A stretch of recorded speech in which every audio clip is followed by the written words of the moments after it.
Now, the Learning Channel presents another informative edition of The Worst Ways to Die.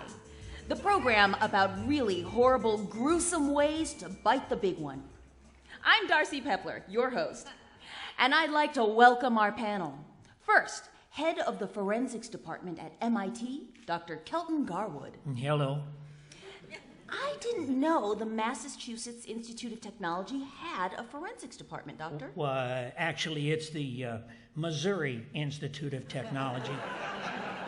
Oh, I see. And my specialty is fire. Fire?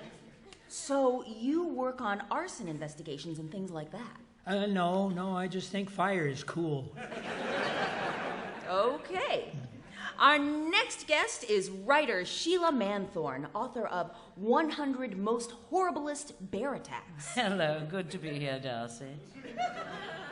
Is horriblest actually a word? Oh, yes.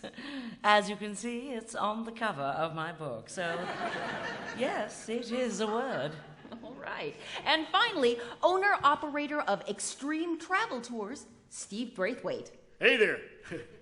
So, Steve, what exactly is extreme travel? Well, Darcy, we put vacationers into really extreme adventures. Like next month, I'll be leading the first party of explorers to the surface of the sun. The sun? How long does that tour last? About 0.3 of a second, as far as we can tell. So, man, it's like extreme. All right, well, let's get the conversation going.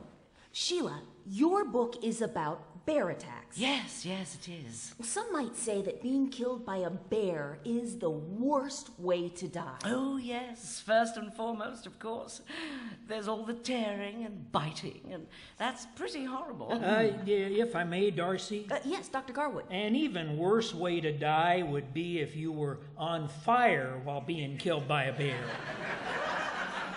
Yes, though I kind of have a little difficulty imagining how someone might catch on fire and then be attacked by a bear. Oh, I've seen it happen many times. Drawn and quartered. That's what I'd like to see. Oh, like in Braveheart, when Mel Gibson being pulled apart by horses. That was, extreme. I haven't seen that movie yet, so thanks for giving away the ending. Well, it was extreme. I suppose being fed to a chipper shredder would be similar to being killed by a bear. So there's that. Especially if you're on fire. Again, kind of an unlikely scenario, but... Having your face torn off by a pack of angry wolverines? Oh, that'd be extreme. And if the wolverines were on fire, now that would really be something, huh? I once heard about a man who was swallowed by a whale. Of course, they're much larger than bears. You mean like Jonah in the Bible? I imagine the horribleness of it would be similar to getting eaten by a bear. Oh, that's extreme. Getting slowly digested in the whale's stomach. Yeah, I could get into that. Especially if the whale was on fire. How would a whale catch on fire? What if you got shot in the head with an arrow? A flaming arrow?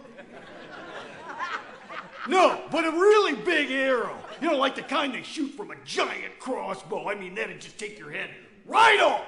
Extreme, man. A bear could take your head right off with one swipe of its paw, especially a polar bear. Your average polar bear weighs about 1,500 pounds. Now, is that fire weight? What the hell is fire weight?